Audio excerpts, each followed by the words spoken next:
Yes, നമുക്കെല്ലാവർക്കും ഒരുപാട് ഇഷ്ടമുള്ള ഒരു ഡ്രീം സിറ്റി ഉണ്ടാവില്ലേ? ഞാനിപ്പോൾ താൽക്കാലികമായിട്ട് എൻ്റെ ഡ്രീം സിറ്റിയിലേക്ക് റീലൊക്കേറ്റ് ചെയ്തിട്ടുണ്ട്.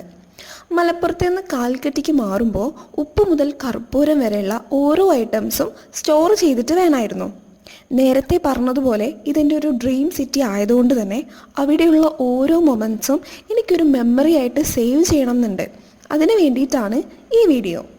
അപ്പോൾ പറഞ്ഞ പോലെ എല്ലാവർക്കും എൻ്റെ യൂട്യൂബ് ചാനൽ എന്ന് പറയാൻ മാത്രം വളർന്നിട്ടില്ലാത്തത് കൊണ്ട് എല്ലാവർക്കും എൻ്റെ മെമ്മറി കോഡിങ്ങിലേക്ക് ഹൃദ്യമായ സ്വാഗതം.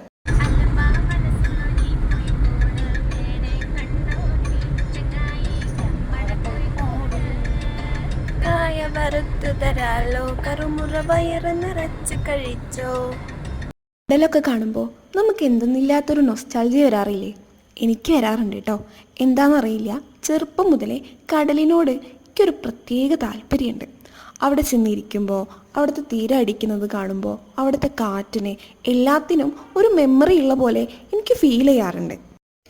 ഇന്ന് നമുക്ക് അത്യാവശ്യമായി റീസ്റ്റോർ ചെയ്യേണ്ട കുറച്ച് ഇമ്മീഡിയറ്റ് ഐറ്റംസ് വാങ്ങിക്കാനും കാലിക്കറ്റ് ഫേമസ് ആയിട്ടുള്ള കുറ്റിച്ചിറ ബിരിയാണി കഴിക്കാനും പിന്നെ കാലിക്കറ്റ് ഒന്ന് ചുറ്റിക്കറങ്ങാനുമാണ് പോണത്. ആദ്യം തന്നെ കുറ്റിച്ചിറ ബിരിയാണി കഴിക്കാൻ പോവാം. ഒരുപാട് എക്സ്പെക്റ്റേഷൻസ് വെച്ചിട്ടാണ് നമ്മൾ കുറ്റിച്ചിറ ബിരിയാണി കഴിക്കാൻ വേണ്ടിയിട്ട് ഇറങ്ങിയത്. ഒരു കോഴിക്കോടൻ കല്യാണ ബിരിയാണി കഴിച്ച ഫീലായിരുന്നു. എക്സ്പെക്റ്റേഷൻസ് ഒന്നും മീറ്റ് ചെയ്യാൻ മാത്രം ഉണ്ടായിരുന്നില്ലെങ്കിലും മറ്റുള്ള ഹോട്ടൽസിൽ നിന്ന് കഴിക്കുന്ന ബിരിയാണിയേക്കാൾ എത്രയോ മുകളിലാണ് കുറ്റിച്ചിറ ബിരിയാണി. അത് കഴിഞ്ഞ് നമ്മൾ നേരെ പോയത് CPCയിലേക്കാണ്. നേരത്തെ പറഞ്ഞ പോലെ അത്യാവശ്യം വേണ്ട കുറച്ച് ഐറ്റംസ് റീസ്റ്റോർ ചെയ്യണം. അങ്ങനെ കുറേ മണിക്കൂറുകൾക്ക് ശേഷമുള്ള ഷോപ്പിംഗ് ഇവിടെ അവസാനിപ്പിച്ചിരിക്കുന്നു. ഇനി നമുക്ക് ഒന്ന് കടൽ കണ്ടിട്ട് നേരെ വീട്ടിൽ പോവാം. ഇനി നമ്മൾ ഇവിടെ തന്നെ ആയതുകൊണ്ട് തന്നെ ബാക്കി സ്ഥലങ്ങളൊക്കെ മറ്റൊരു ദിവസം എക്സ്പ്ലോർ ചെയ്യാമെന്ന ഡീലിൽ നമ്മൾ വണ്ടി വീട്ടിലേക്ക് തിരിച്ചു. മറ്റൊരു വീഡിയോ ആയിട്ട് മറ്റൊരു ദിവസം കാണുന്നത് വരേക്കും ബൈ. പിന്നെ ലൈക്ക് അടിക്കാനും സബ്സ്ക്രൈബ് ചെയ്യാനും മറക്കല്ലേ. Love you all.